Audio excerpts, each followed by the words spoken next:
एक लड़की जिसने अपने ही परिवार के खिलाफ जाकर अपने प्रेमी की लाश से शादी कर ली, और एक लड़का जिसे उसके जन्म से मिली जाति की वजह से मौत दे दी गई। ये सिर्फ एक प्रेम कहानी नहीं, ये भारत की सबसे दर्दनाक रियल लव स्टोरी है, आंचल और साक्षम की। महाराष्ट्र के नांदेड़ में आंचल और साक्षम की मुलाकात बिल्कुल साधारण थी। कुछ नजरें मिली, कुछ बातें हुई, और धीरे धीरे 3 साल बीत गए। आंचल की मुस्कान में सपने थे, साक्षम की आंखों में सिर्फ आंचल थी। दोनों एक दूसरे की हिम्मत, एक दूसरे का सहारा और एक दूसरे का भविष्य थे।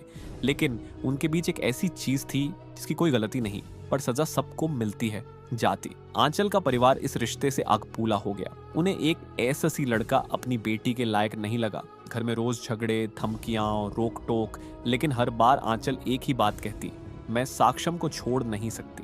और यही वाक्य उनके परिवार के लिए चिंगारी बन गया। मीडिया रिपोर्ट्स ने बताया, परिवार ने पहले साक्षम पर झूठा केस डालने की कोशिश की ताकि रिश्ता टूट जाए, लेकिन जब आंचल पीछे नहीं हटी तो मामला प्यार से निकलकर साजिश में बदल गया।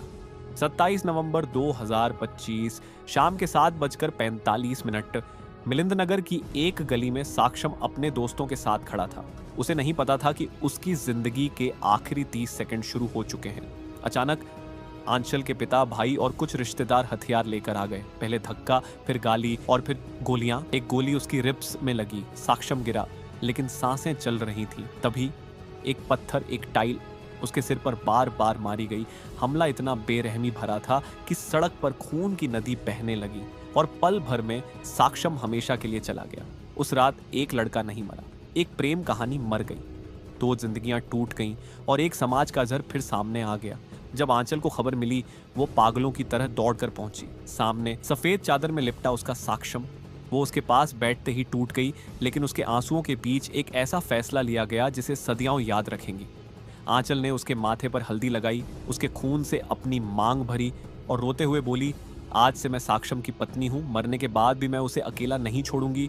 ये दृश्य देखकर पूरा देश हिल गया, लाखों आंसू बह निकले। आंचल ने उसी रात अपने पिता और भाई के खिलाफ FIR दर्ज करवाई। उसने कहा, जिसने मेरा प्यार छीना है, मैं उसे कभी माफ नहीं करूंगी। कुल 8 आरोपी गिरफ्तार हुए। मामला SCST कोर्ट तक गया। एक्टिविस्ट्स, ह्यूमन राइट्स ग्रुप्स सब न्याय की मांग करने लगे। सोशल मीडिया पर ट्रेंड चल पड़ा, जस्टिस फॉर सक्षम। लोग गुस्से में थे, दुख में थे, हैरान थे, क्योंकि 2025 में भी इंटरकास्ट प्यार अब भी जानलेवा है। आंचल आज भी साक्षम के घर में रहती है। वो रोज उसकी फोटो के सामने दीप जलाती है।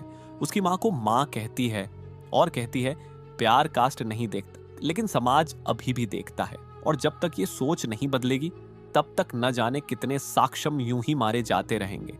आंचल साक्षम की कहानी सिर्फ प्रेम कहानी नहीं है, ये उस समाज का आईना है जो आज भी इंसान से पहले जाति पढ़ता है। उनका प्यार रुक गया, लेकिन उनकी कहानी एक सवाल बनकर जिंदा है। ये सिर्फ एक प्रेम कहानी नहीं, ये भारत की सबसे दर्दनाक रियल लव स्टोरी है, आंचल और साक्षम की।